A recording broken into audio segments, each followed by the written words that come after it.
How you doing, Jim? Everything good? Yeah, I think so. All right, perfect. Hey guys, welcome to the live stream. Welcome to Monday night. We have a stacked lineup tonight. We have the usual suspects: me, Marty, George. But tonight we have Dave, who's making a regular appearance as much as he can.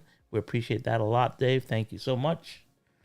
And we have Jim Cunningham, who blew me away on Marty's live stream a couple weeks ago. I thought he should write a book. I think he should write a book, but he's agreed to come on and share some knowledge and wisdom with us. So thank you very much for being part of our live stream today. Sure. There's enough books in my library. I don't need another one. Yeah. So anyway, we're here to talk about our past week. So I'll just go around the room, find out how everyone's doing. There's a lot of people in the chat right now, so we'll get to questions. So if you have any questions, post them up. Slot Journal, Dan Wiley, John Tucci, Gene, The Fingers. I was just commenting to The Fingers. I think The Fingers supports everyone by being on everyone's live stream. He's like everywhere at all times. I was on Crack Fans Definitely. TV's live stream on Saturday night at 3 a.m. and there was The Fingers as well. I was like, oh my God. He's 3 o'clock in the morning, still on there. So The Fingers, we appreciate you. Thank you so much. That little support goes a long way for anyone creating content. So thank you so much. And thank you to everyone else who's part of this live stream tonight. But before we get into that, let's just go around the room, see how everyone's week was. We'll start with Marty. How was your week? My weekend was great. Got some track time in. Spent some time tuning some really bad cars. So, which is a lot of fun. Like I mean, you take a car like this, the Ninko BMW V12. That thing was a mess, but I got it running halfway decent around the track, so I feel accomplished. But yeah, that was my weekend. I had a bunch of things going on, but I did get to spend a couple hours at the track. Yeah. And any new cars that you've got your eyes on? Oh gosh, too many. Every time Slot It makes an announcement, I'm like, ooh, I want that. Yeah, Waiting for the fat I want that fat turbo Group C car. I'm really addicted to Group C right now. So, and then they have the Momo. Oh gosh, yeah. So, yeah, I've got a list of about 10 cars that I would like to get this year, but I'm not sure that the budget will allow for it. No worries.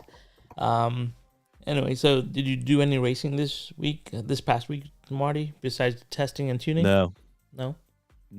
racing this week. So racing season's over. Okay. So unless we have some house races, which there might be a few over the summer, but yeah, it won't kick back up until October, I think. Yeah, so Gary has a question for you, Marty. When do we get to see you run that new car you just got? Gosh, you mean this one? Holy cow, that presume car so. is crazy fast. That's my first shot with a Mosler. Yeah. It's a fast car. Yeah. But I got it tuned up. Yeah, I'll probably put a video out about it. Cool. Pretty amazing. It was a very special gift. Excellent. All right, George, how was your week? You've been running a lot of cars, and you did an awesome live stream this morning.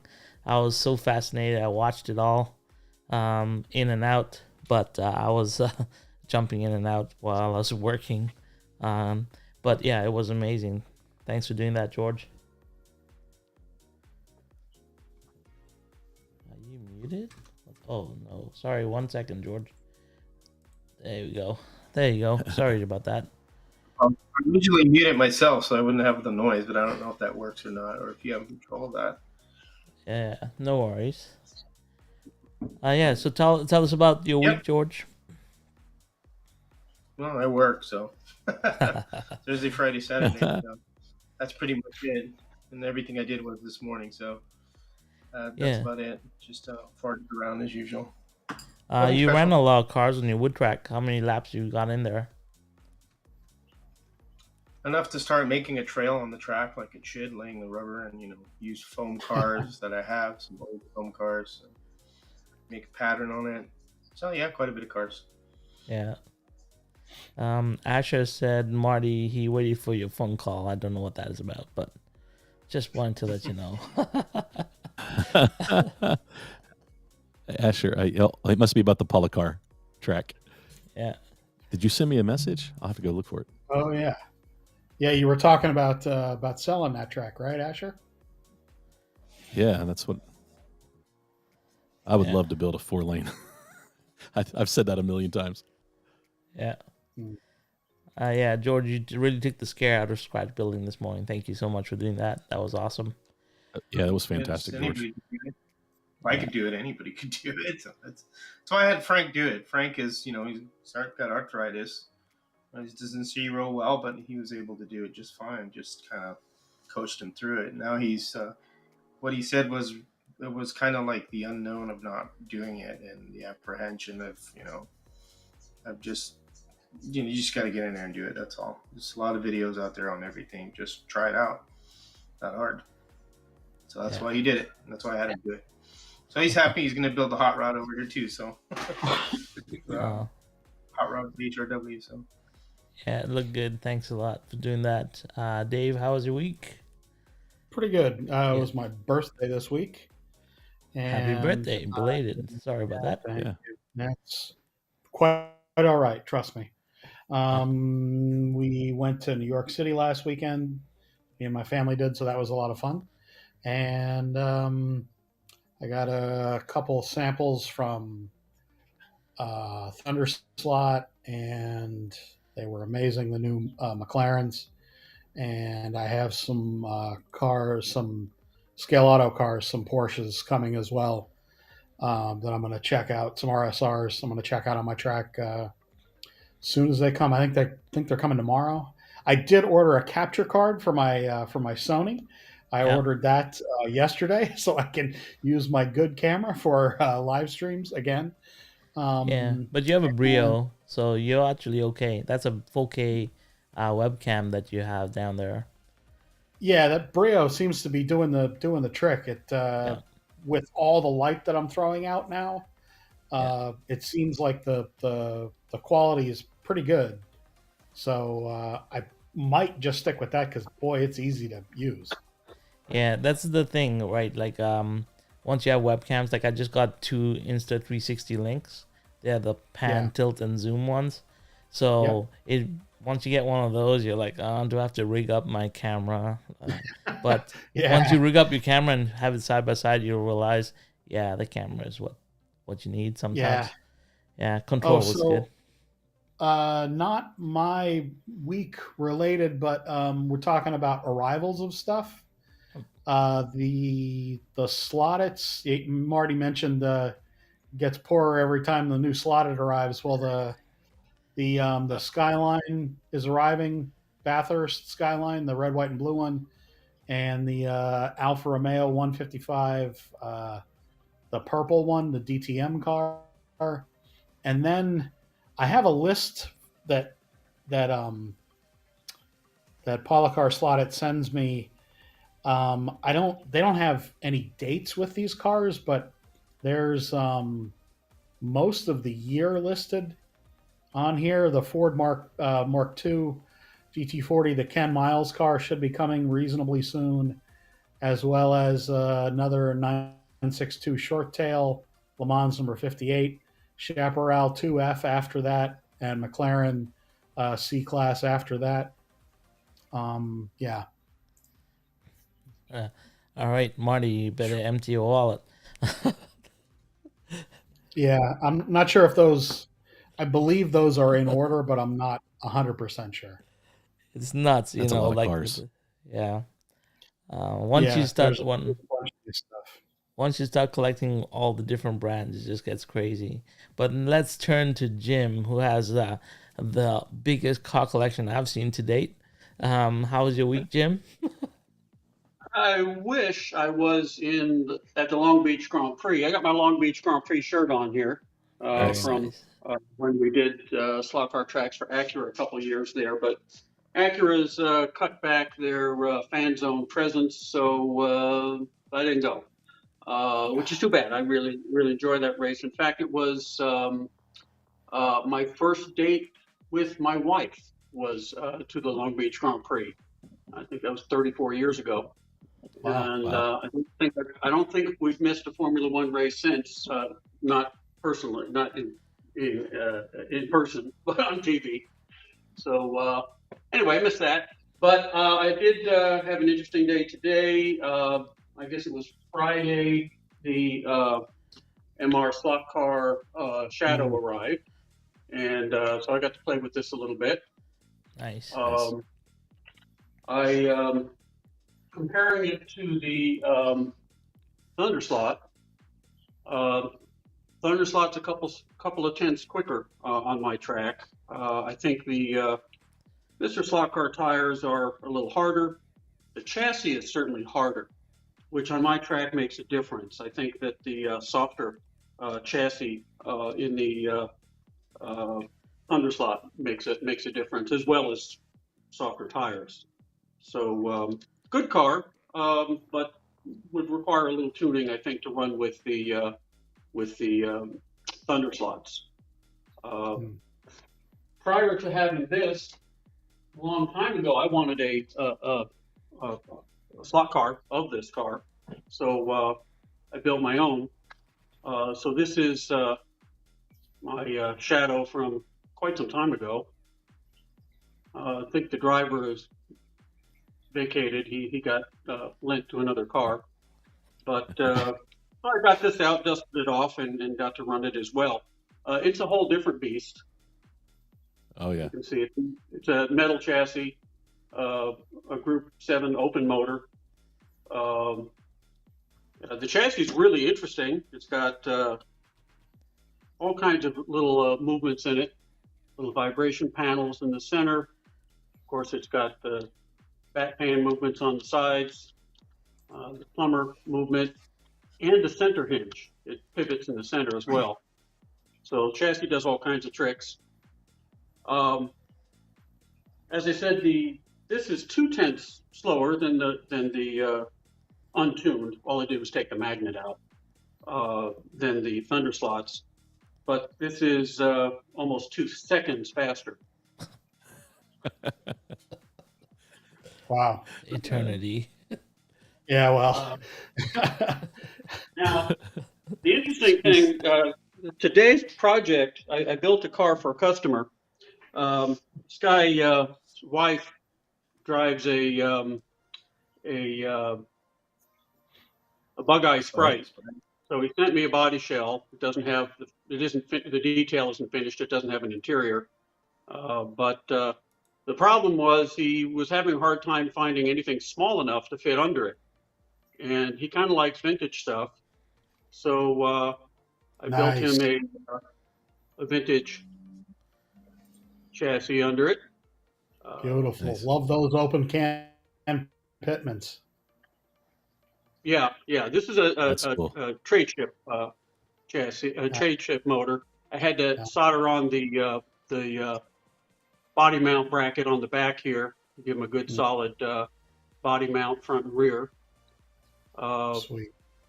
I found some very nice lightweight aluminum wheels. He wanted mini lights, and fortunately, in my giant stash of stuff, I was able to find some threaded aluminum wheels of the appropriate size and some mini light inserts. So we succeeded in doing that. So it's pretty cool. And by the way, it's faster than the Shadow. Oh. Which I can demonstrate if you like. That's funny. Which You is funny considering the disadvantage in width and size. That is great. And Poor, age. You're breaking Ernie's heart. Come on. Ernie called me today. He's like, Come on out, Ernie, we'll race. But yeah, Ernie- no, the Shadow's a wonderful car for what it's intended for, and like I say, with a little bit of tuning, maybe he'll come up with some soft chassis for it. On a smooth wood track, the hard chassis is probably okay, but on a Carrera track, I'd like to have something a little softer. Of course, there are tires. I haven't checked to see what tires would fit it, but I'm sure tires would be a problem. Though kind of a shame to take those nicely lettered ones off. So that's and racing. This weekend we did our third race of the season for our club races, and with the weather and tornadoes and stuff that's been happening out here, some of the crew had messes to clean up, so we had a low turnout, which worked out okay. We run a 4-race series, one per month, so we do a race every quarter, and you're allowed to drop one race. So the guys that didn't show up can just drop this one and still be in the hunt. And the other thing that worked out surprisingly well was, since there was low turn, we assign 1 point for each race you participate in for last place, and then the next guy up the tree gets 2 points. So if you have 12 people present, the winner gets 12 points, and the last place guy gets 1. Well, I thought this would be a problem when we had low turnout, because since we had 5, the most you could score in a single race was 5 points. But since it takes less time to run the race for 5 versus 12, what we do is we have sprint races that we run following the completion of the normal races. We run a magnet analog race, then we run a magnet digital race, then we run a no magnet digital race, then we run on the rally track. So there's like 5 races, but we got done with all of them with an hour left because we had low turnout, which left us time to run sprint races. And we ran sprint races until the normal quit time of 5 o'clock.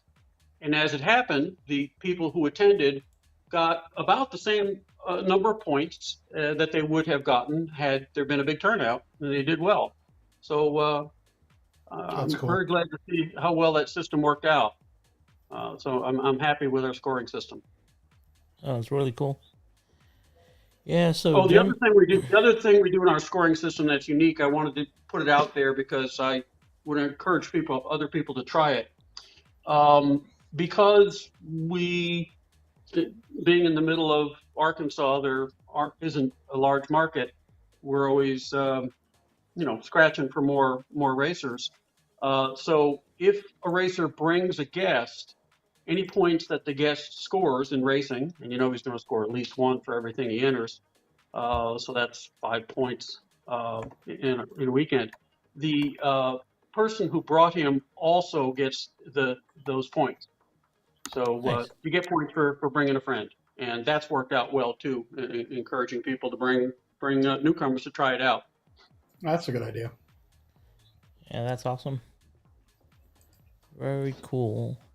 All right. Well, that's great. Let's take it away. So, Jim, welcome to the live stream once again. And I think a lot of my viewers and Marty's viewers are the same. So many of them probably saw you on Marty's live stream 2 weeks ago. But, just give a quick recap of your history in the stock car world, and take us through some of the special points. Okay, I'll do a much briefer version than I did for Marty. I think I talked for an hour and a half. I've been at this for more than 55 years. So, I started in 1966, I think. 64 really, with a model train layout that became an HO layout. I then started going to the commercial raceways that was so popular in the 60s. Um, didn't have money to buy the latest, greatest cars most of my career.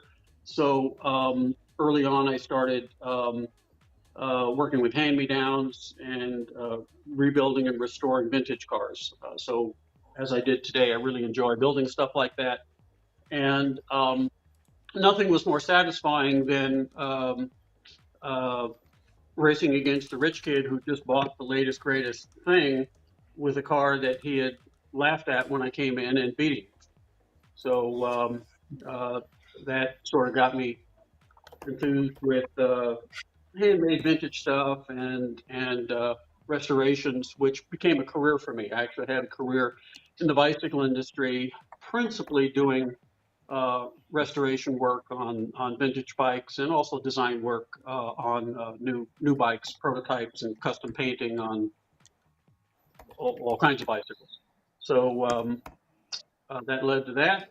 Now I lived in Southern California for 40 years, running the bicycle business, although I grew up in New Jersey. And now I'm in near Little Rock, Arkansas. But because my business now is mostly taking portable tracks to events, I travel a lot. And when I do, I try to find clubs or commercial tracks to play in. So that's basically me. Oh, and of course, I have my local club, Central Arkansas Slot Racers. We run races at least twice a month, and I welcome people to visit. Anyone that can possibly find their way to. We're just 10 minutes out of Little Rock, Arkansas. I'd love to have you here, and I've got about 1,500 cars that you can play with. The way Only that 15. Well, it depends how you count. You know, if you count the ones that are in boxes and either virgin stuff that's never been out of a box or project cars, you probably would have a lot more than that. But I don't want to know when it gets. I was to that. joking when I said that because you got so many to play with. So No, that's real. I'm sitting next to. Honest to gosh, my inventory would. I grew out of a 10 by 10 storage space just full of parts. So Wow. we had to buy a house to house the collection. But of course, houses are cheap in Arkansas, so that worked out okay. Yeah, and I do a lot of eBay sales, mostly vintage slot cars, but some contemporary stuff too, and a fair amount of custom track design. I design and build custom Carrera tracks principally, and of course we invented and manufacture the Omni slot box. Yeah, That's so Great one, right? Love that thing. yeah, yeah, I have my Omni. I haven't installed it yet. That's because I'm building the big track. Hey, you're building at Lego City, right? It's a Lego City Wargaming. It's a 28 footer, 12 foot wide, 28 footer right now. So yeah, I just moved the studio out of the way, and now cleared the path for the big tables to go down. But it's an 8-month build. There's about 2,000 wargaming models going on it as well. So it's a big venture, but I have the whole gaming club community coming together to build this table with me. So it's kind of cool that all my hobby guys are getting involved. And the slot car track is the star, but also it's fully integrated. So it's a big project. It has a lot of moving parts. It does have a Lego City 8 by 8 foot Lego City on one side, and then it has the rest of it is a wargaming table with a twist. But it's a lot of work. When we're not watching Formula One races, another favorite that my wife and I watch is the Lego competition. That's great fun. Yeah.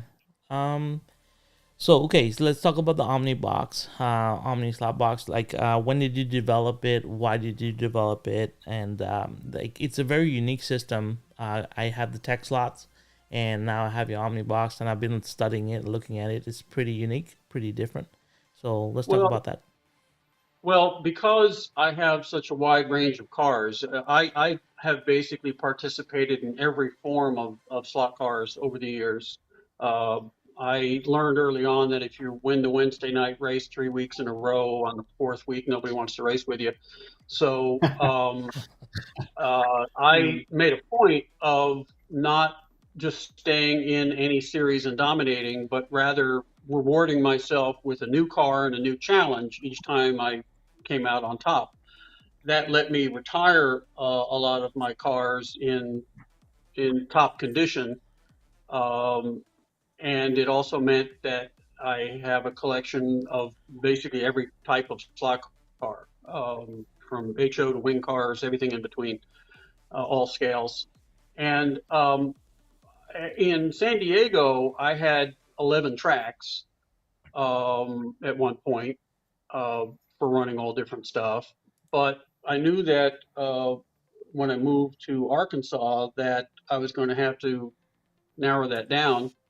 Um, so I built this track behind me, and hired a electrical engineer to wire it so that it would switch between Carrera digital and analog. And it the way he did it worked, but it was very complicated and very expensive.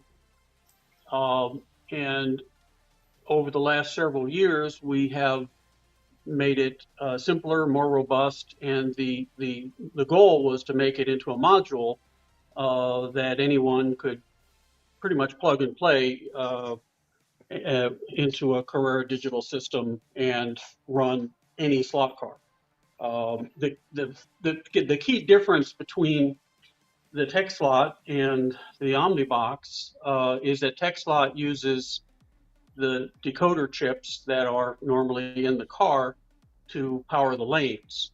Good news is you can use your digital controllers, and you can run Electric and NSR and slot it and any mild motored home set slot car with that system. But if you put a beast like this on the track, it's not going anywhere, because a Carrera car, if you put it on your power supply and watch the meter on launch, which is when you'll see the most amp draw, they might draw 0.6 of an amp or so on launch, and once they're rolling, under 1/10 of an amp. A car like this, just spinning free with no load, was 4 amps, and on launch could briefly spike as high as 10. So many times more current is required to run that car. And the surprising thing is that with aftermarket wiring, which is what most people do with a large Carrera club track, you can actually run these things with a straight analog Carrera system, or the Omnibox, because the Omnibox does give you true analog. It does mean that you need to use analog controllers. You'll want to have at least 5 amp and preferably a 10 amp power supply or two. But it will let you run really everything. We've had wonderful races with HO cars, which surprisingly enough will run on Carrera track with. Usually the only modification necessary is to add a piece of tubing to the pin guide on those to make it broader, so they can handle the wider slot, and crank the voltage up to 18 volts. But the whole point of the Omni slot box was to allow one track to run virtually any slot car. For guys like me that have all that stuff, it's a huge deal. And for others who are going to invest in a large track, I think it is really helpful to be able to have that variety available, to run digital. There's a lot of things to love about digital, but sometimes you want to run cars that you can't run digital. I think it saves the money when you look at it as, and that's why the reason why I bought it when I think last year when I talked to you, I was like, and people would say, well, it's expensive. Well, if you look at it, if you buy a digital chip like so many times, it's going to pay for itself, and you don't have to digitalize cars that are difficult to digitalize, or you don't want to digitalize a classic car or break into it. That's what makes it great. It's the versatility is what I love about it. Yeah, even if you're not going to run the high amp motors, it does save money on chips. And you're right, there's a lot of cars that I just would not want to run digital because you tend to have more crashes on a digital track. So for some of the precious vintage cars, it's nice to run them in a straight analog. Yeah, like my reason for replacing tech slot box wasn't because it wasn't working. It was because I'm building a bigger track, and I wanted to have that dedicated lane power supplies. That's why I have 2 power supplies on mine, and also it's easier to put in a lot more jumpers, especially with your jumper leads coming right off the Omni box. It's easier to run the jumpers across the track as well. So yep, it definitely was a selling point for me. Yeah. Well, it's keeping me busy. We've been selling quite a few. We're now shipping to France, Australia, of course, to Canada, other foreign countries like that. So they're getting out there. I keep waiting for the word to get out in Germany because I think that's where it'll be biggest. Right. The club tracks there. They all pretty much all run Carrera and there's a lot of very active club activity. So, yeah. Any way you can get into Germany or somehow know anybody in Germany to kind of like? I'm surprised nobody in Germany has seen this. Yeah, I probably should be a little more active on news groups and forums and so forth that run in Europe. I did try an ad in a slot car magazine I won't mention, and didn't hear a thing. I was surprised. H&T, as you probably know, Jim, is the biggest distributor there. Mm-hmm. No, I don't know. I don't know anything about them. I can try to get a contact for you if you want. Thank you. Yep. Great. All right. Well. So you're gonna visit next, Jim? Real quick, sorry, Raul. No. Go ahead, George. Who are you gonna plan on visiting next? Where am I going to visit next?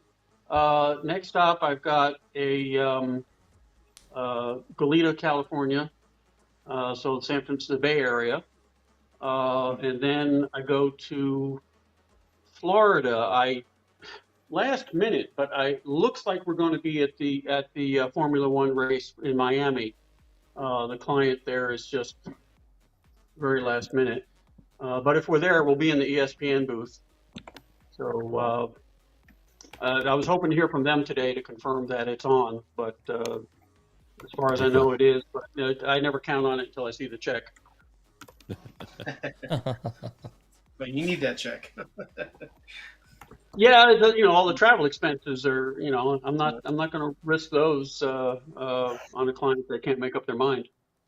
Yeah, and this is for Nomad Raceways, right? Which is you take your track. Nomad Raceways is my principal. You're right. It's my principal business, and the main thing there is bringing slot car tracks to events. So I run literally thousands of races at events all over the country, and have been as far away as Dubai. I've been to Copenhagen, Barcelona, Budapest. Been to England because some of my tracks I pack small enough that I can take them on a flight.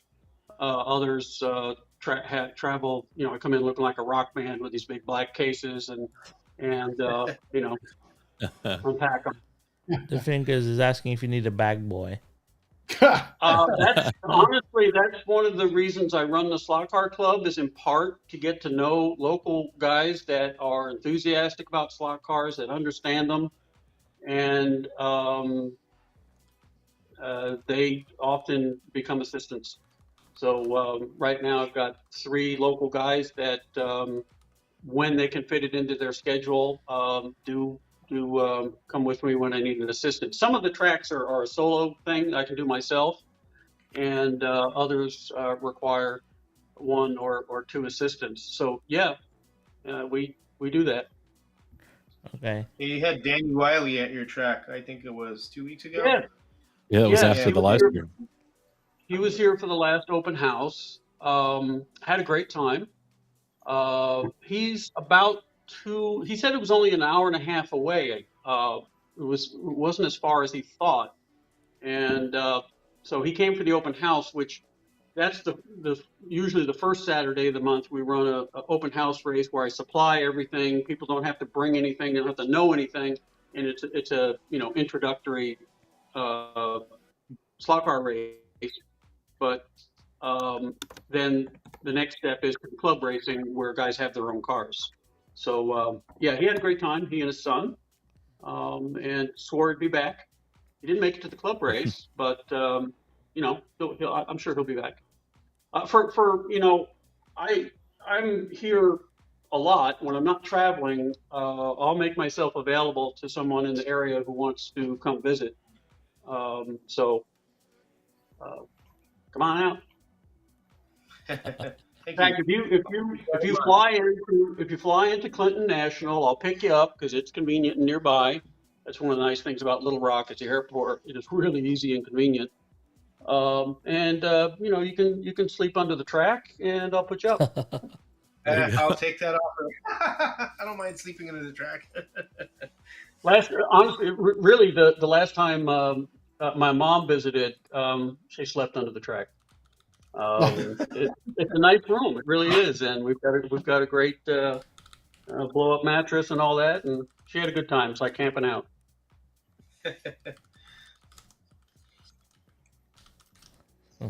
Boons in That's the like chat. fun. So, yeah, sounds like a lot of fun. Sounds like you have a lot of different people coming by, which makes it fun and exciting. It's not the same case here. It's harder to get people out. But, we have to do our part, and we have to stay the course. So I just put down a commercial track. For the past 6 months, we get between 8 and 12 people in our club races. So we're getting some action. Yeah, that's great. Cool. Well, I love your product. It's great. You have a vast, awesome collection. It's really nice to see all that. That was really cool. So, thumbs up for your stuff. Well, unlike a lot of collectors, my stuff is mostly race tuned and ready to go, as most of them have been retired from a race, or they're restoration projects that I built and tuned. So, people that show up and can drive, they're welcome to take anything off the shelf and try it out. And it really, that's part of what has kept slot cars interesting to me for so long, is the variety in the cars, in the way they're made, and even in the way they drive. Yeah, is there a place where you post up all the events you're going to, Jim? Because there's lots of people saying if you're in the Boston area, please, let us know. We're currently rebuilding our website. We had a problem with our website just a couple of days ago, and so we decided let's just rebuild it. And that's been a discussion about whether we want to post something like that. Thing is that most of the events I do are private parties. And so I don't even usually get good video or anything of them, because I'd have to have people signing disclaimers, and I'm usually so busy that I rarely get, I can't usually live stream someone else's private event. Now we do some public events, like, if we go to Miami, we'll be there, but you got to pay admission. So we haven't really made that a priority. Now, on the other hand, it would be nice to let people know where I am in case they want to invite me to their play on their track. That would be cool. Yeah. You know, Well, if you're in North Carolina, let me you know, know. I'm so crazy about this. I honest to gosh, I've done events where, you know, and Tim can tell you about this, where, you know, I'm running races all day long. Sometimes they're 8 hours, you know, with barely a break. And then as soon as I leave, I go look for a slot car track to race on. So That's called that's an dedication. addiction for you. That's right. Yeah. Well, It Jim, is if you need any help with web development or design, let me know. I can help you out with that. I code, so I was thinking about Yeah, rebuilding your Raul- e-commerce. Raul could code in his sleep, Jim. Trust me. I've seen him do it. Yeah, so let me know if you need any of that. But yeah, I made that offer to you, so no Cool. problems. Yeah, any other questions for Jim before we move on to our topic for the evening? Let me know. We'll give you like a couple minutes to see if you guys will have any questions. Put them up. Jim's available right now, and then we'll If move anybody into our wants to see topic. any of these cars I talked about run, I'll be glad to run them. The track's hot. It's right here. Yeah. So guys, ask away. Look at the track. There you go. Into the shadow.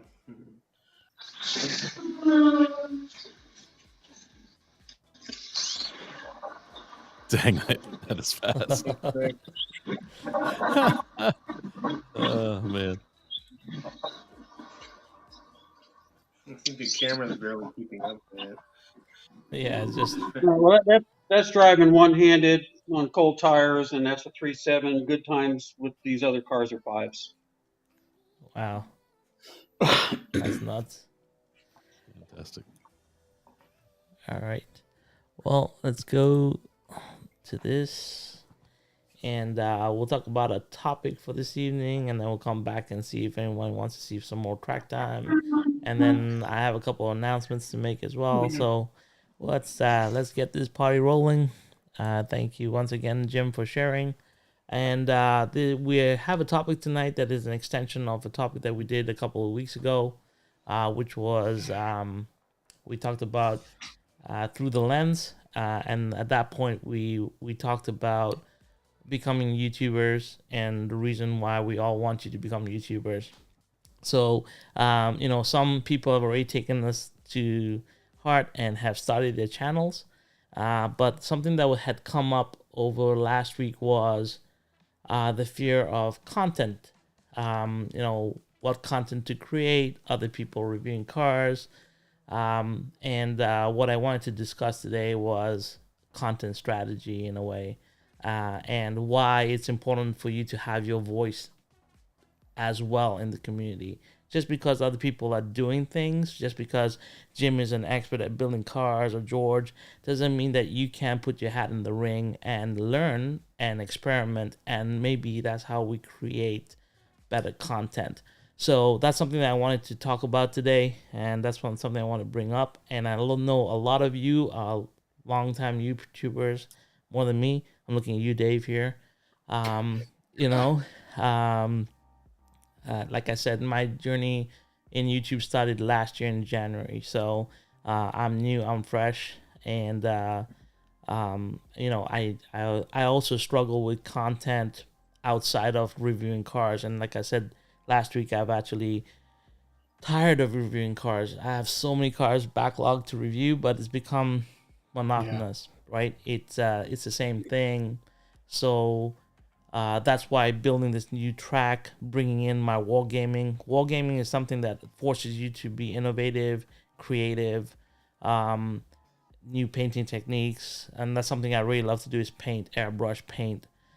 So being able to bring that into my slot car world and integrate it is a new way of me bringing content that probably is a little bit unique as well, and different. And then speaking to Boone and people that create terrain, it really gives me a platform for my own content moving forward. And that's what I'm trying to say. It's like the slot car world is full of layers. It's not a simple world.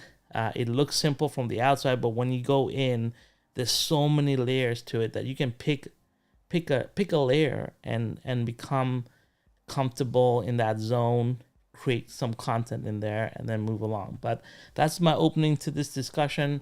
I'm gonna open the floor up to the rest of you and the chat to keep on, creating some ideas. So, what do you think, Dave? So I would encourage people to YouTube about what they're passionate about. If it's something that they particularly, I mean, if you're just completely taken with the idea of truing tires, do content about that. If you love making little trees, do content about that. Just do something that you're going to be able to be happy doing, that's not work for you, that you have a passionate, excited, honest voice about. I do news because I'm a news guy in real life. I've been doing news on and off since 2006 for slot cars, and I've been doing news in real life since 1995. I try not to fall into like that backlog, which you kind of you can tell by your body language, like that's, you don't want something to become a chore.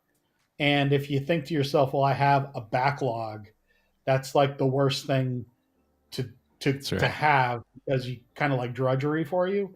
So that's why I've been personally doing, like I did the showing off the McLarens yesterday but I did it live, so it's more fun for me because I get to interact with folks, and I get it done, but I get it done and it's kind of off the top of my head, rather than sweating the details about, counting this or that tooth count. For me, like, people are going to do that, and that's fine. If people want to do those reviews, please do them. I don't like doing them. And I think personally, what I want to hear is someone's impressions of the car on the track. Is it a handful? Do they enjoy it? What makes you excited about it? What makes you giddy about it? What makes you passionate about it? That's what I want to hear from people. So that's it. Go. Jim, you got something to add to that? Well, Dave's right on about working or doing things that you're passionate about. That's perfect. My problem, and the reason you don't see more content from me, is I have so many projects that I find it hard to make the time. I suppose I should try more live stream, but I tend to be a very organized and structured kind of guy, and so just kind of winging it is not really my style.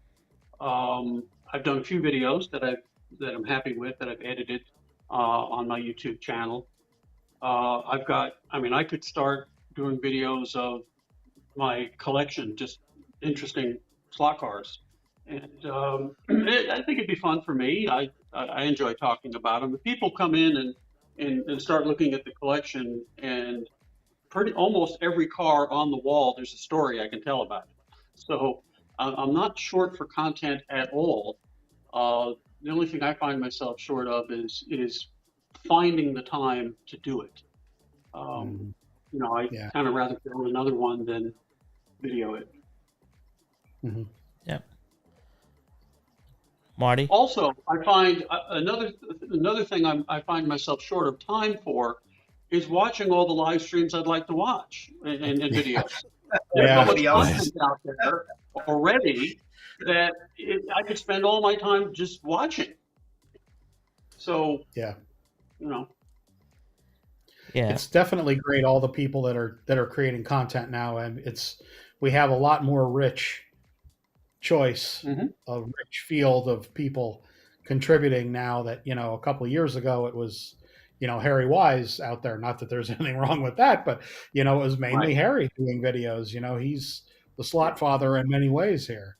And he's been doing videos consistently since pretty much the beginning of digital video, since the the early 2000s. So I Well, mean, it's besides video content, I mean, I'm one of these dinosaurs that likes to read. And if you get into, like Slot Blog or some of the forums, there's endless, content there as well. Not to mention my library. I haven't read my whole library.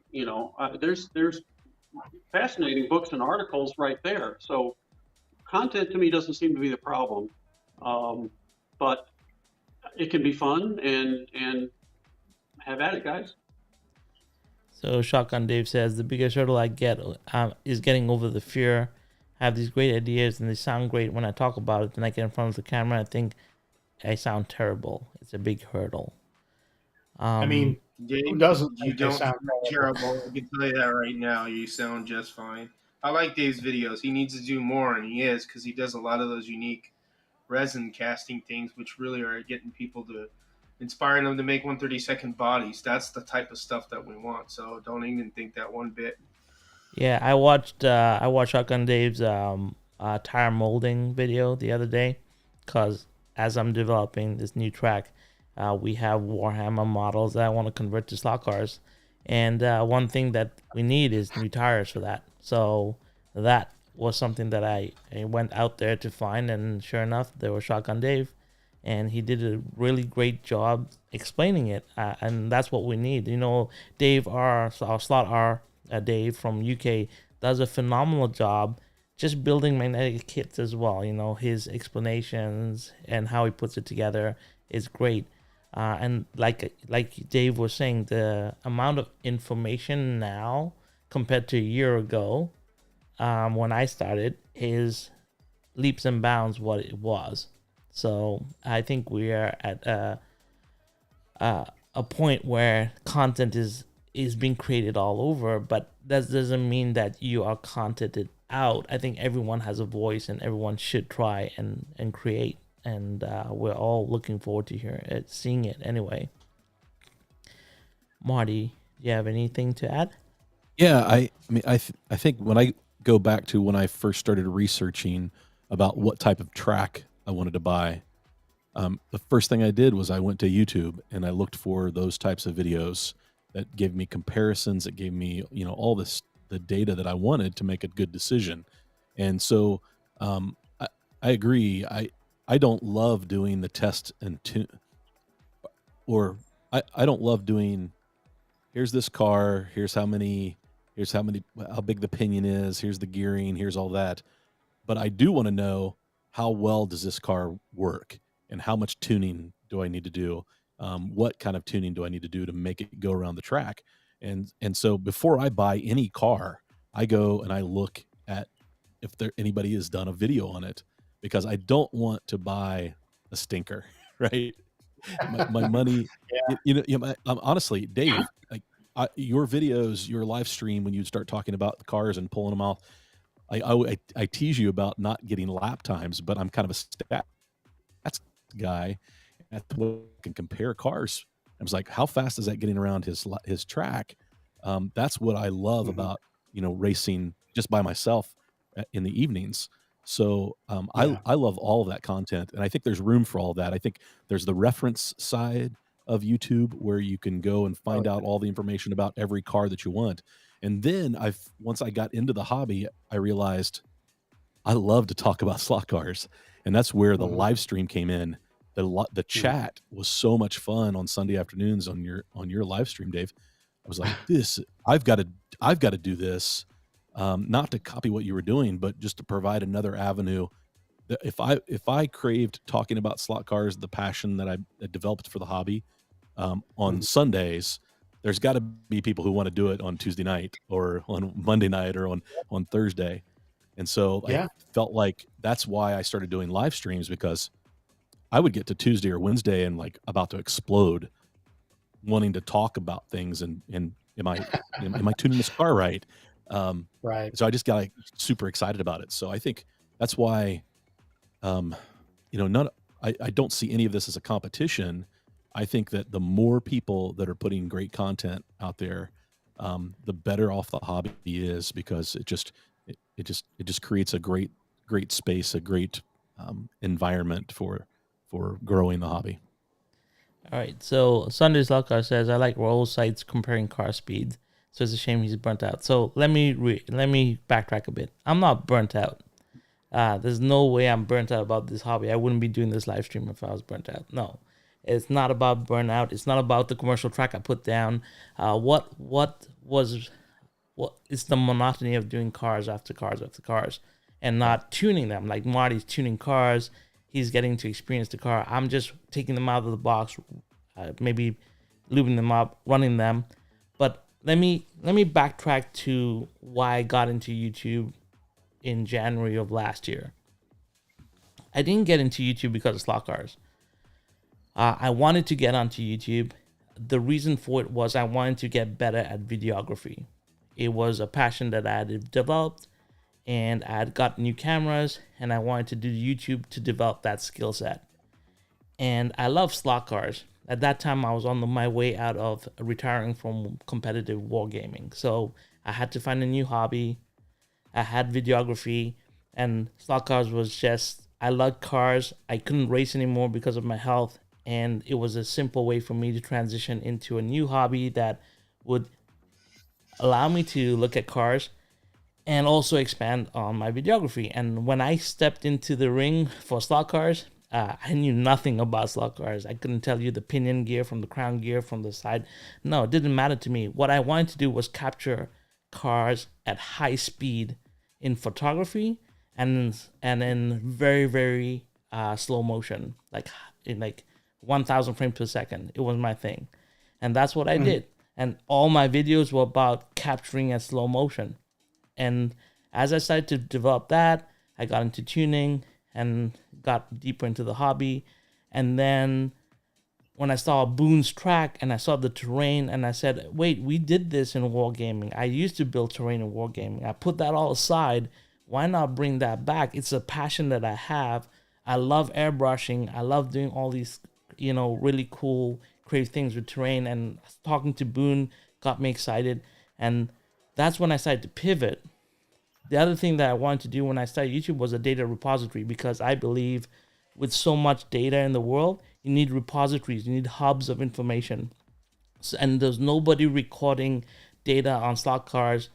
Yes, people had them in Smart Race on their computers at home, but nobody had it out on the web, right? Yeah.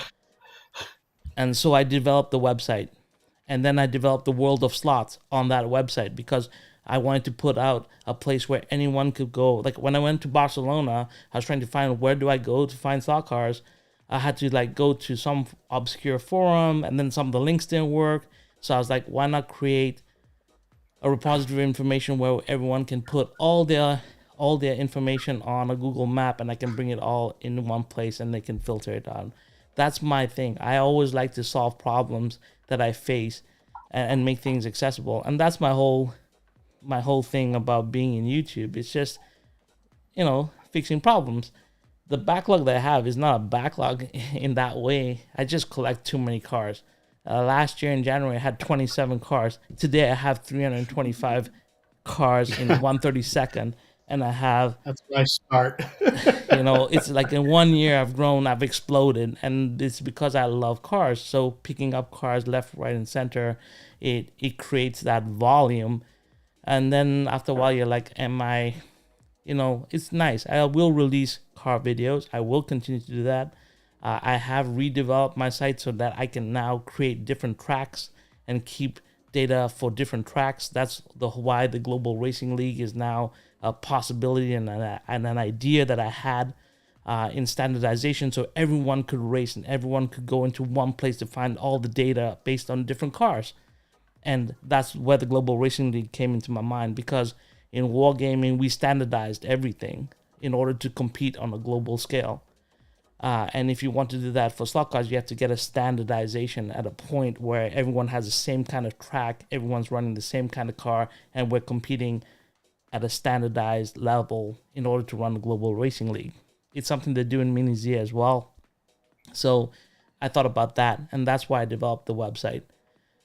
So that's my reasoning for getting to YouTube. Mine was very technical. It wasn't based on passion or and it's slowly changing. Like, I'll be honest, like, my strength in slot cars is from the community right now. Like, the amount of support and passion that the community has brought to me as a person just drives me forward to do more for this hobby. So, not burnt out, and you will see more car videos. I'm actually taking it up a level with lighting and equipment, but that doesn't mean I'm burnt out at all. Sorry, Jim. Go ahead. A couple of thoughts. One is that for those of us who still read, there was Model Car Racing magazine by Bill Schleicher. Been reading him since the '60s. He's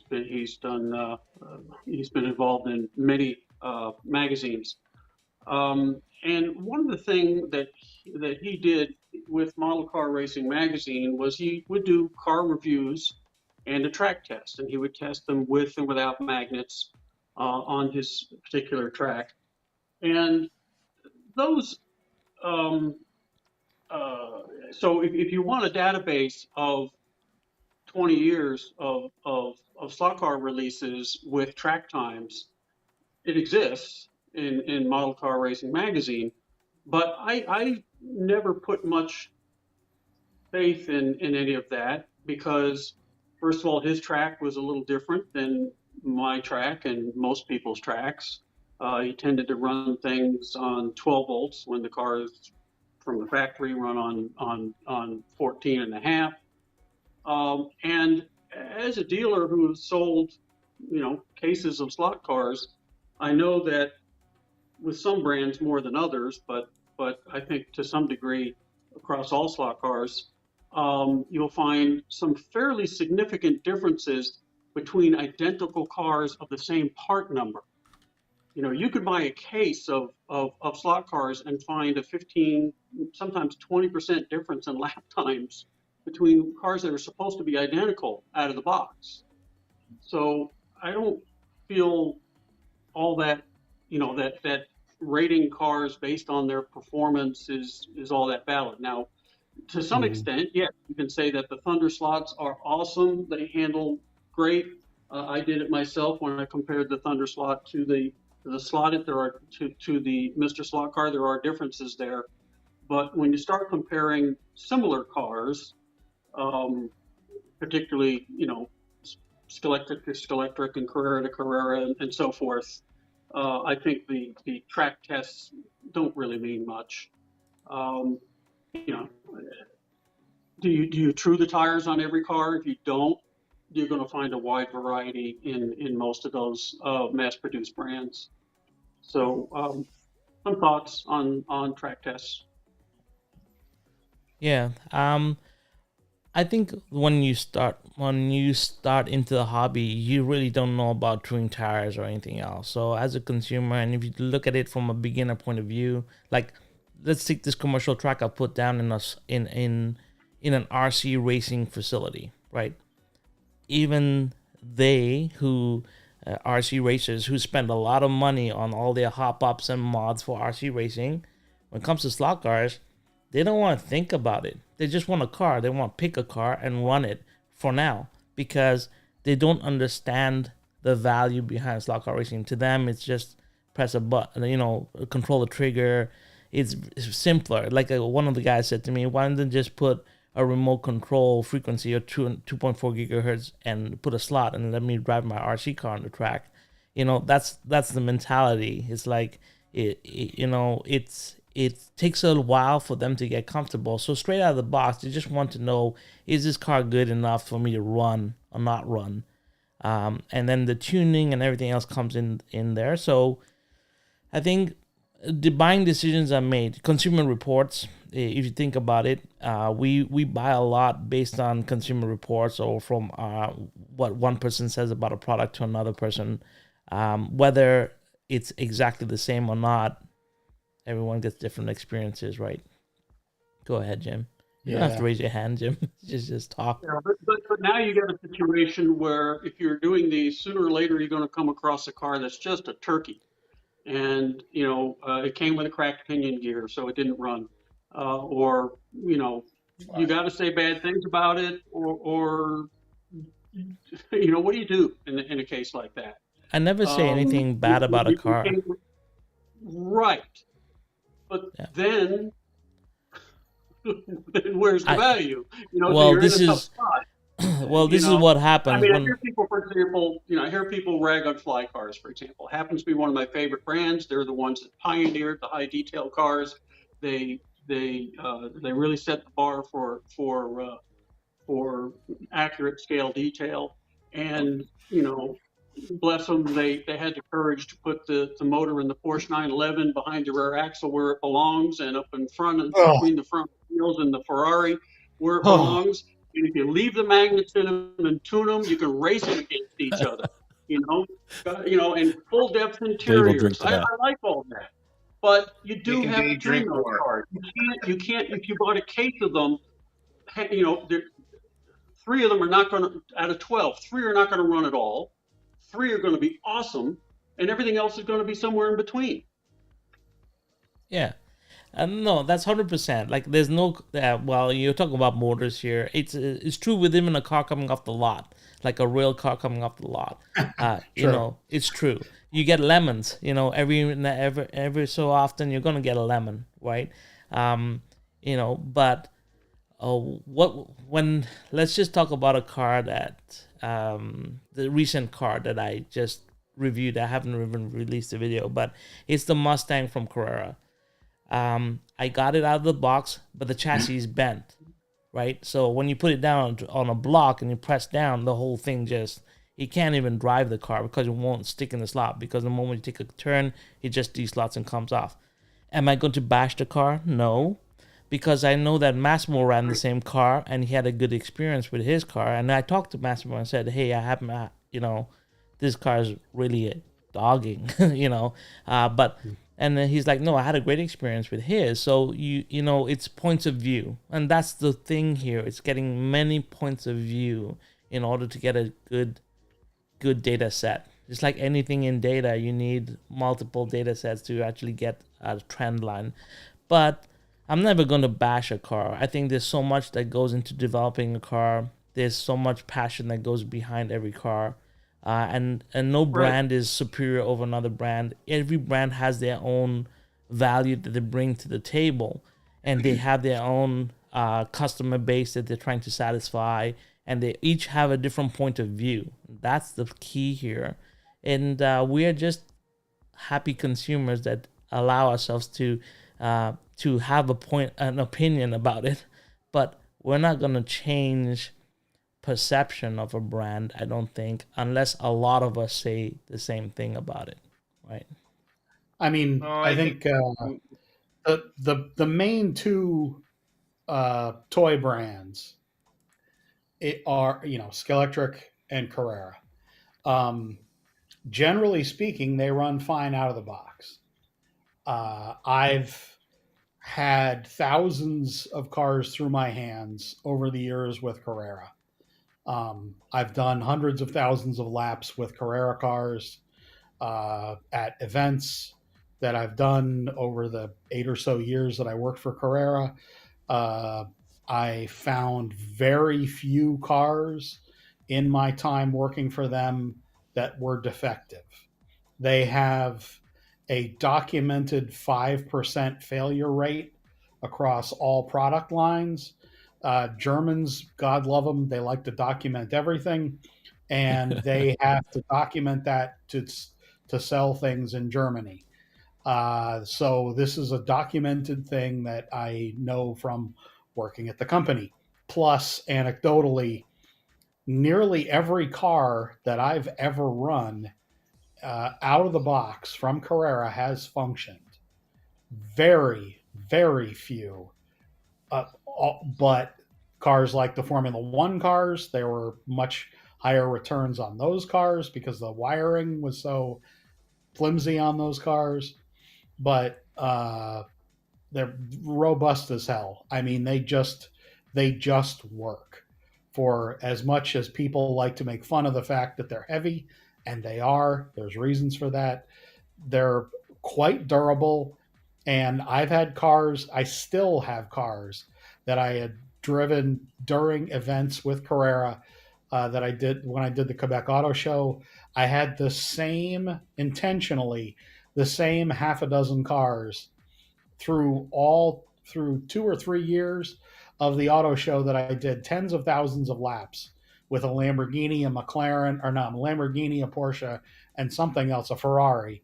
And the only thing that ever failed on those cars was I think one chip failed, and braids and guide, which I don't consider those failures. Wore out, didn't break. Nothing actually technically broke except maybe one chip, and that's after tens of thousands of laps. With Scalextric, I would say pretty much the same thing. This is something that I harp on when I do my live streams, is that we really are in the golden age of cars now, because you can really put a car on the track from either Scalextric or Carrera directly on the track, and most of the time it will work. And the dealer will not have a problem with it. They get it returned to them. It will just work, full stop. Now the hobby brands, the ones I get yelled at if I call toys, the NSRs, Scale Auto, Slot, Polycar, on and on and on. Sideways, if I forget anybody, I'm sorry, I didn't. Those cars are assembled, they're not tuned. The expectation is that you will tune them. The expectation is that they will not work perfectly out of the box, full stop. If you think that anything other than that, I'm sorry, we don't have a difference of opinion. You're wrong. The companies say themselves, there is the expectation that you will tune these cars, full stop. And if you don't expect to tune the car, if you expect the car to work perfectly out of the box, you have an unrealistic expectation. Do you just take ramen noodles out of the box and eat them crunchy? No, of course you don't. So, there's the reality and there's the expectation. And, so there's degrees of expectation. And now people kind of throw in there, the price. Scalextric's cars have gone up considerably. Carrera's cars, for whatever reason, are staying fairly low cost. These cars are excellent value for money, with the proposition that Scalextric cars are a little more expensive, but they're going to run very well out of the box. At a base level, they're going to run well out of the box. They're not going to be world beaters. Yes, you'll find cars that are plenty faster. Yes, there's massive, as Jim talked about, and he's completely right. There's a 20% deviation in motor spec on these cars. These are cheap motors. The motors cost less than a quarter to make in China. Nothing that costs that cheap is going to be very high quality. That's the fact. And if you expect, all of your FC130 motors, S-Can motors in Scalextric and Carrera to be on the money, exactly the same speed, you're delusional. There's no other way to put it. Next. Yeah. Well, it's called a hobby. You fix everything. That's right. Exactly. Be a hobbyist, for God's sake. Yeah. Right. So if you can't bill it, it's a hobby. My point in that when you do a review where you are tracking data like lap times, you're going to see differences that aren't real differences, because it's well within the margin of error due to manufacturing differences and motor differences or tire truth. So, or differences in real anal about all the data, it doesn't make sense. And I agree, you shouldn't trash the occasional poor product. It's not healthy for the industry. You may have a lemon. Maybe they were all bad, but even so, it's better to be kind. especially since someone that knows how to tune can usually make even the worst slot car work. So Yeah. that's me, you know. So I just don't see the value in getting real data driven with regards to slot car performance. And a like for like compare. I mean, like if you do a comparison on your track, and everyone is judging the performance of a car based on like my Right. track or Harry's track or Marty's track or Raul's track or Jorge's track, Jim's track. I mean, they can compare what we get on our tracks, but they don't know how it's going to perform on their track. So really, it's like it's irrelevant, really. I mean, I can tell you that a car is fast and smooth out of the box, and it's like all the thunder slots the other day. Some of the smoothest, fastest cars, literally having done nothing out of the Yeah. box I've ever put on my track, and maybe they're a little faster than an NSR or a Scalato, but frankly, it doesn't really matter. The value proposition on those cars is outstanding because you're going to get a just a beautiful car out of the box, and that's really what people want to hear. Is the car worth the money? That's what it boils down to, in my That's exactly opinion. right. Mm-hmm. Yeah. Yeah. Great So point, Dave. Jim, one thing that I do on my site is actually have all the steps to that whatever mod I add to the car, you can actually add it onto that car, and then you can actually run lap times again. So it keeps you it keeps data on every mod you put onto the car and how it's trimming down lap times. So it's another thing that I have on my site as well. That's what I was thinking when I was doing my data was like, if you're new to the hobby and you pick up a car, and people, let's be honest, people pick up the car because they like the car. Like, Yep. if you like a car, it doesn't matter what anyone says, you're gonna pick it up. Like, that's why there's so many car manufacturers in the world. Nobody goes and says this is the best car to buy, and everyone buys that car. We pick it based on style, preference, passion for the car, right? But what can That's you what do I to should that buy a car, car. right? But what can you do to that car? Like, where do you get what tires do you put on, or what does that performance edition have? And that's what I do. Is like I want to track all that, but when you buy a lot of cars, you tend to just run it and then put it aside, and that's the problem. That's the rabbit hole that I've gone down. It's like I just testing cars. So, that's the reason why I'm taking a step back and saying, okay, let's stop with the car testing. Let's start developing a car to its completion, to what I feel is the best that I can do, and maybe Marty will take it to another level. But if I can compile all that data based on the same track layout and bring it all into one data repository, that is going to be a difference maker, right? So, And if you want to do that, that's great. I mean, that's how you're enjoying the hobby, yeah, and that's a That's right. reasonable way to enjoy it. And I mean, if that's how you're enjoying it, then please Yeah. enjoy it that way. And it's just I think that the value proposition is really the most important. If I could venture to say, I think it's really the most important thing is, do you feel like, you spent the money on a car that's a complete turkey? I've had pretty much the worst luck with fly cars. I got a car, a 91710, the Brumos car, at a time when I had not a lot of money. My wife and I were living near New York City, and she spent 75, or she spent a lot of money on the Brumos Fly 91710, and it was like the big Christmas present for me that year. And that was a lot of money for us at that time. I mean, it's still a lot of money. Mhm. And I put it on my track. It went 10 inches and stopped, and it's never run since. I almost burst into tears, and I'm not kidding. It was the single most disappointing.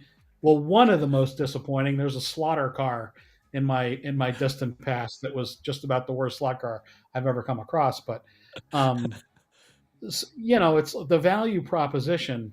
I think now is people have high expectations, but they should, and the baseline for the toy stuff is is great now. It really is. You can't go wrong.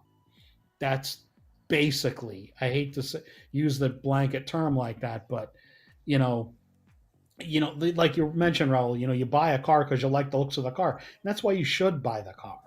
And you should have the expectation that it's going to function out of the box or with some tuning, depending on the car, and that you're not going to be fleeced by the fact that, you bought the car.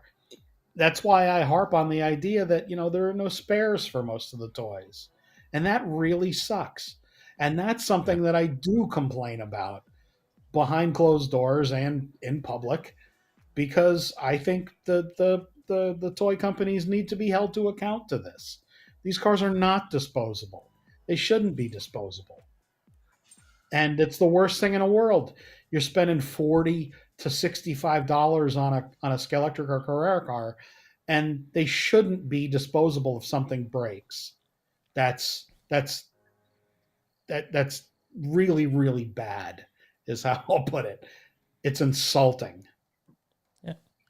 Well, we'll get back to our topic here, which is about content creation, right? So, let's all right. let's go back to Content, that. We went already down the lost track rabbit of hole of car reviews, but one thing that I wanted to say, and this is an extension of Through the Lens, is the whole thing that we had here was 5 people which had different points of view. Each one of them is very valid, but all uniquely different. And that's the whole point here. YouTube is for everyone. And no matter where you are in your journey as a hobbyist, no matter what you're doing, there's layers to this hobby. Pick a layer, get involved, create some content. Shotgun Dave is doing an amazing job. I think it's, we have Danny that's coming on and doing an amazing job. His closet talk the other day was amazing. It just gets your feet wet. It gets more people with more points of view. It makes us have a variety of content so we can draw better decisions about the hobby in general. Whether you want to become a terrain specialist, go ahead. If you want to become a custom builder like George's live stream this morning, go ahead.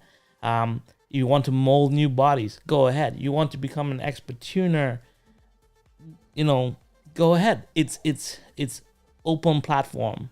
It's an ability for you to create and really just showcase your talents. That's it, right? So when we talk about content creation, there's so many layers to it. Don't get stuck. And that's something that I did. I got stuck on my, gotta review cars. Now I'm starting to say, well, what do I really enjoy about this hobby? What gets me going? And what can I branch out into? And that's how you develop, and that's how you build a brand. But you got to get started. So that's what I brought to the table today.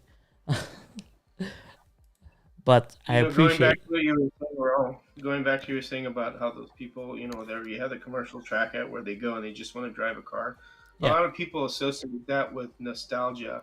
So why are we into slot car racing? Would you say nostalgia? You remember as a kid getting your first one, and that's what it is. So that's why a lot of those guys that are starting, they remember something from their past. Well, I just want to drive the car, and that's what they do. And then usually it's when the people that buy that kit and then they put it away, and then you have the very breakout guys like Marty who actually broke out, actually got into the hobby that way. Yeah. So that's kind of like the thing with that right there. That's why they, grab a car, because they think of nostalgia. Well, it's the same adage as an ad, right? You don't build one ad for one person. You build one ad for the masses, and then you hope to get a percentage of them to convert, right? And it's about the messaging. It's about how you attract them. So we all have to do our part to expand this hobby. If you want the hobby to grow, you have to do your part. Whether you're delivering news like Dave has for so many years consistently, you become a source of information and people trust you. It's about building trust. George, the more chassis you build, the more people you show how to build custom slot cars, you're going to become trustworthy in that regard, right? But it's all about bringing the passion for that part of the hobby to the forefront. And, and sometimes it takes a while for you to develop that style and that that passion. But you can only do that if you're in it, and that's what I'm trying to say here.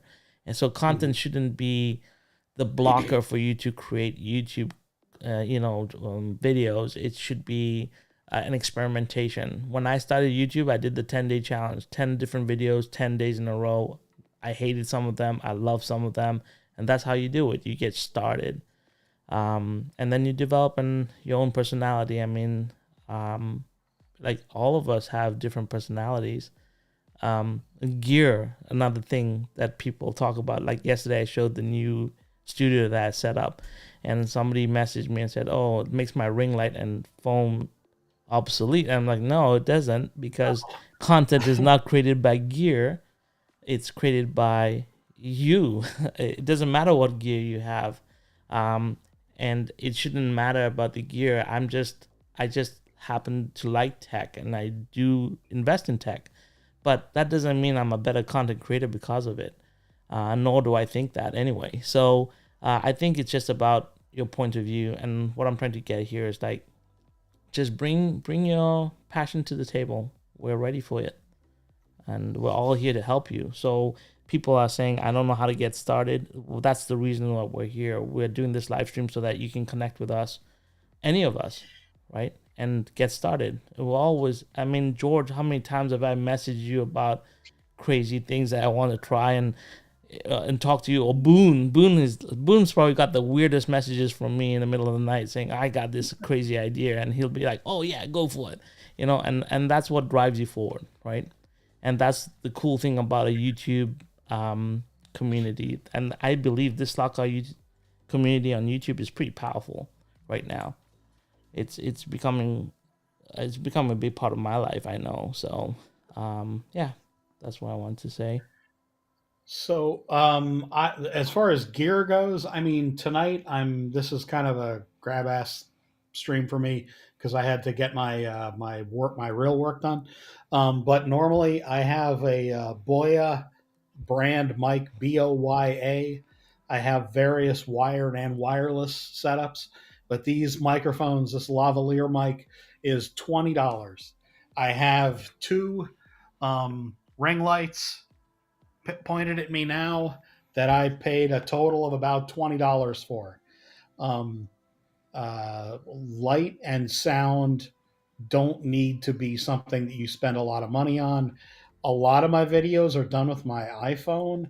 I would encourage people not to worry about that as much as putting out an interesting thought. That's what I would suggest. I see someone mentioned in the comments though about how would you rate the newest Carrera 132 cars out of the box? Are the chips working better than around? No. So Vancouver, parts for the toy brands are bought in bulk and made in production runs. So there would be essentially no change to anything substantive technically from a chip, from a digital 132 chip from the beginning of digital 132 in 2010, whenever digital 132 started, until now. There is one version of digital 132, despite what people tell you. There is not multiple operating systems. That's a lie. The chips may change design, but these people don't care enough to change technically anything about the chips that you will find any change that's measurable, anything more than a production run variation. That's how I would. So this is why a lot of people take me to task on my Carrera digital. I try to avoid Carrera digital these days as a topic because people tend to read in too much to what they think Carrera's intent is with digital, and it is nothing more than to make a basic product at a price that people can afford at a same technical spec time after time after time, and there is no intent for parity, for speed, or performance or anything. This stuff is made to a price point, period, end of stop. There's nothing that they would change because, as they say, if it ain't broke, don't fix it. I can't say that in German, unfortunately, but I do speak a bit of German. But there is nothing that that Carrera is going to change unless there's a gun pointed to their head that they have to. So they're not going to change a thing.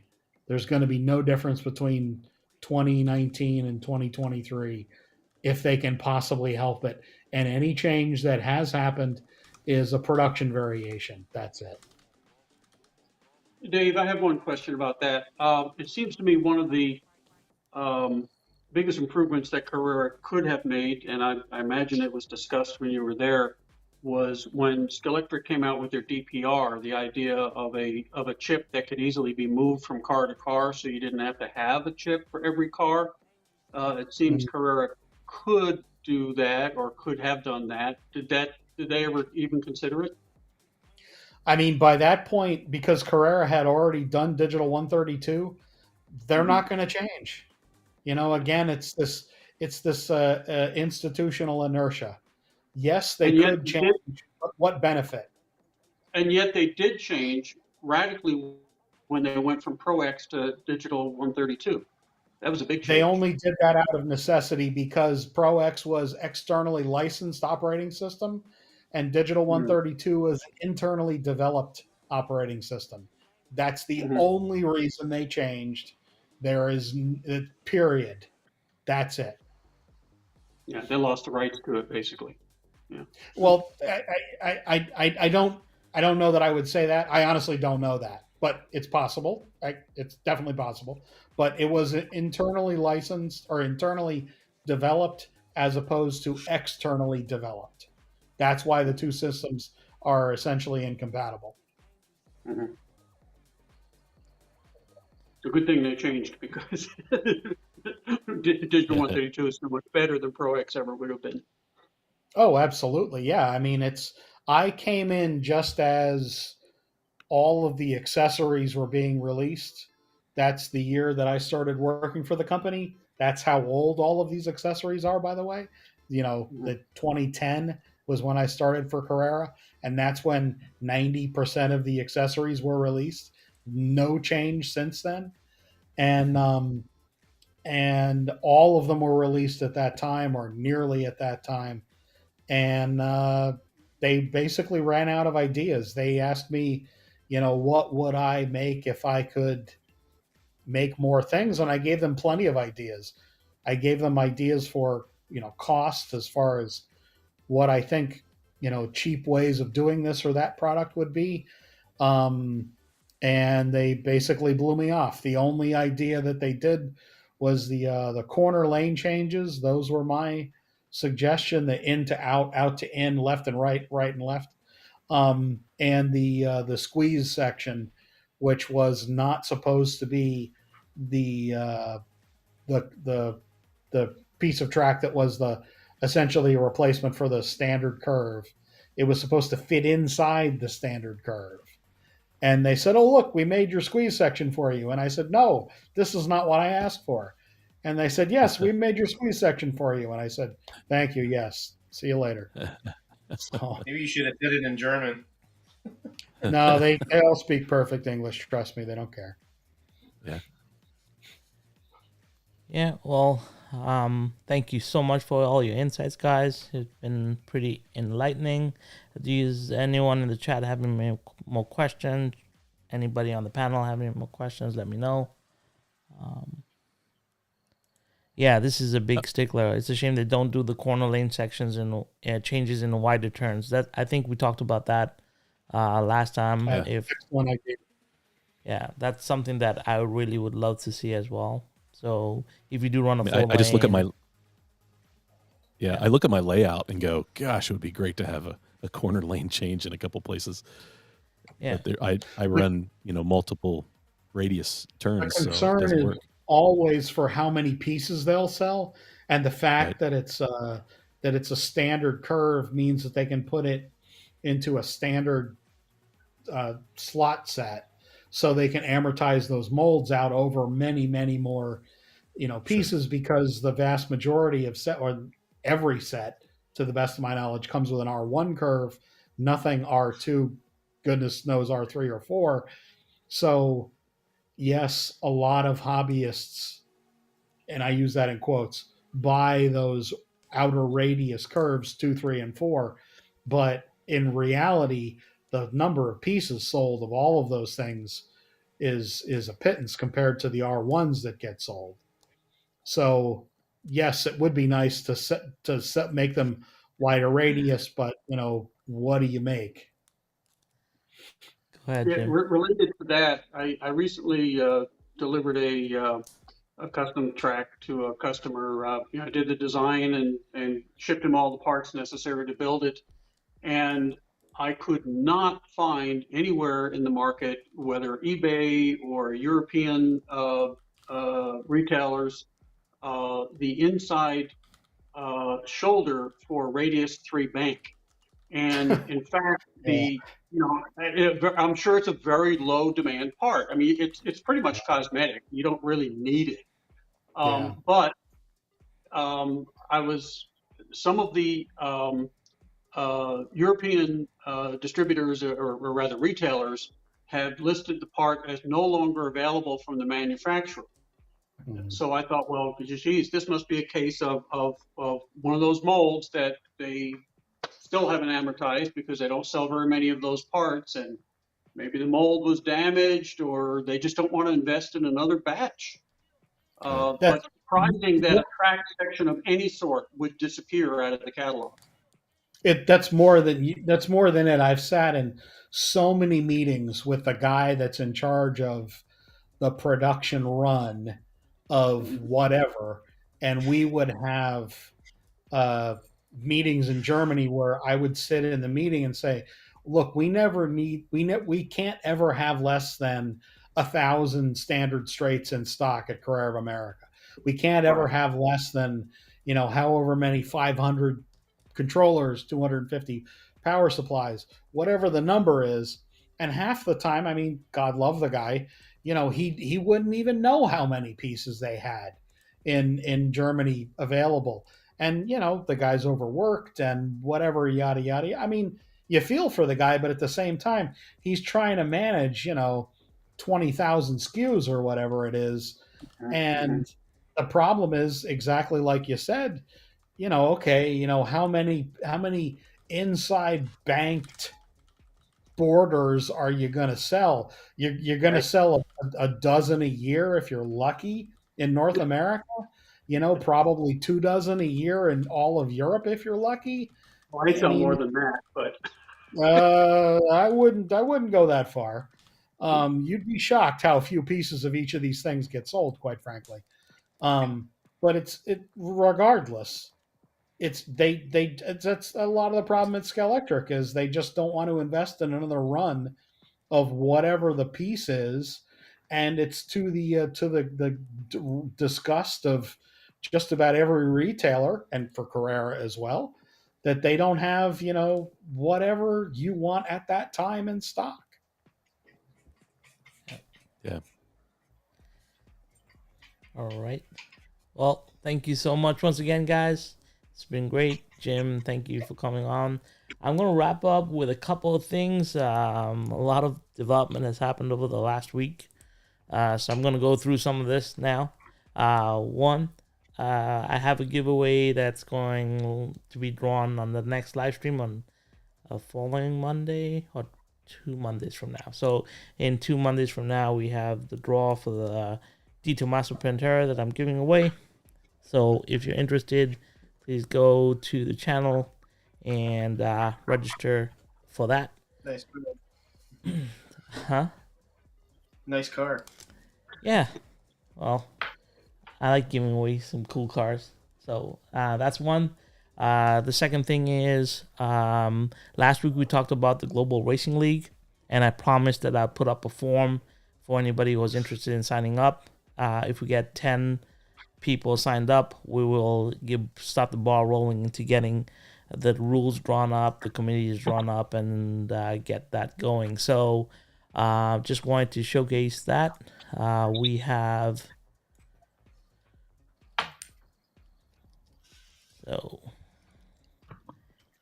if you go to Conquest Gaming Club, and if you go to the homepage, so it's conquestgamingclub.com, there is a Global Racing League sign up form. When you click on that, it will take you to this form right here. Just fill it out, answer the questions to the best of your ability, and as soon as we hit the number required of 10 people, I will reach out to all of you and start the ball rolling in getting this going.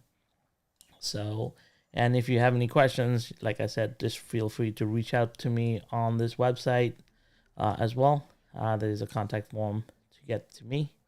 If you are interested in filling out the World of Slots, I'll bring your attention to this. I am cataloging every slot car track or person or place to buy slot cars on this form here, and you can actually fill out and submit the form.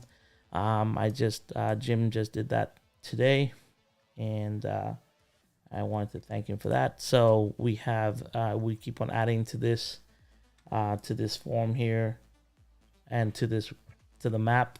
So if you click on this one, you'll see Jim's information for Nomad Raceways. So if you are interested in visiting Jim, you can just click over here and go to his site and see his location as well. And so if you want to add anyone to the map, please go ahead and do it. And the last thing that I wanted to bring up today was the launch of Conquest Lair. So I know as YouTubers, we like to merchandise, and I've created this portal, and I guess Jorge and Marty, and there's about 7 YouTubers that have come together, and we call ourselves Slot Vengers. And what it is we're creating different ideas of merchandising and branding, and so like right now we have this T-shirt that you can purchase from conquestlair.com, and when you do, all these YouTubers get $1 from the sale of the shirt, and it's just a little way to generate some extra income as YouTubers to keep us motivated. So if you want to support us, please go ahead and do that, and you can add your favorite YouTuber to the sleeve of the shirt as well. So yeah, just something that we're developing and we'll continue to develop. There's a limited run for every shirt. There's only 50 pieces, and when it sells out, and then we'll do a new different design, and we'll have new designs every month. So that's something that's launched as well. And if you are a YouTuber and you want to be involved in Slot Vengers and you want to include your brand into it, let us know. Reach out to me, and we'll figure it out and fit you all in. So yeah, those are the 3 things that I wanted to talk about and bring to your attention. I don't know, Marty, if you want to talk about more of this stuff, I don't know. It's weird plugging what we're doing, but I've I think it's funny because we were like, it just became this thing where like Raul was like, "Hey, I made stickers." I'm like, "Awesome! I would love to have some stickers." And then he's like, "Hey, I got this thing I can print shirts." Logos blew us away. Yeah. So, like he would design our logos. So yeah, I know it's kind of a weird thing. It's the whole, just like Dave talking about Buy Me a Coffee. Yeah. I launched Buy Me a Coffee, and I hate to talk about it because I just feel kind of icky. But you got to give people an opportunity to support you. If they want to support you, they will. That's how I look at it. Yeah, Dave, you are exactly right. It's been kind of a crazy couple weeks for me from that standpoint. I've had some slot cars show up my door, and honestly, I'm kind of speechless when that happens. I don't even know how to say thank you well, but it's been amazing. But you're right. I think that's probably a little overboard for people. But buying you a $5 coffee, that probably makes more sense, or maybe investing in something you get back, like a T-shirt or You know, that's so maybe it'll be fun. I don't know. Maybe we'll run into somebody at the airport someplace when we're traveling and they have our logo on their sleeve, and that might be kind of cool. That's cool. Yeah, well, you know, it's a way for us to also be creative. And I have this big print shop that I built as a homage to my father. And it's great for me to be able to give back to this community. Yeah, so if you guys are interested, awesome, Raul. please go out there, sponsor us, support us, and yeah, we'll continue to make cool product and push crazy things. I also have Lego kits there because my other channel is sponsored, and we have the distribution rights for Lego off-brand building blocks. Sorry, not Lego. For all of North America. So if you like that kind of stuff, we have that on the site as well. So yeah, there you go. Shameless plug. Good. Right. Yeah, Thanks for all that work, Be very Raul. careful Thanks, about man. the licensing. Let's just say that. Oh, There's it's been a all lot of licensed time. product, Dave. So like all the Lego that we get in, all this building blocks, it's always licensed. I don't put anything that's not licensed. So it's just the brands like WRX, Subaru that nobody was gonna do it. Lego doesn't do it, so they have the licenses, and Astro Boy and stuff like that is licensed in China. So, but yeah. Anyway, that is that. Jim is going to run a couple laps if you guys are interested. If you have any more questions, let us know. I guess you guys can point out cars. I'm ready to drive. Go for it. I'm ready to drive. All right. What car are we running? Oh, let's start with the Bug Eye Sprite.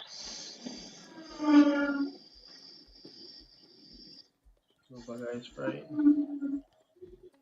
That's a nice layout, man. Yeah. We run the little car. That was a 5-1. Here's the shadow.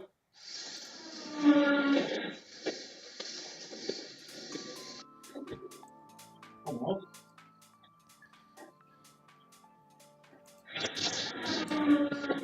This car is interesting. I don't know if you've seen the inside of one of these, but he did a bit of engineering to get the guide flat enough to fit under this body.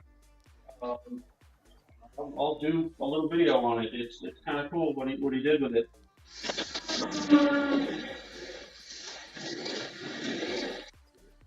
But it's not as quick or as easy to drive as the Healy. And the metal old saddle.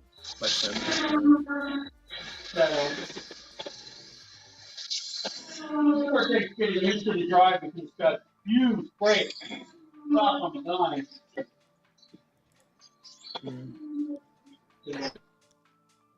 And I think it's fast and straight. Yeah.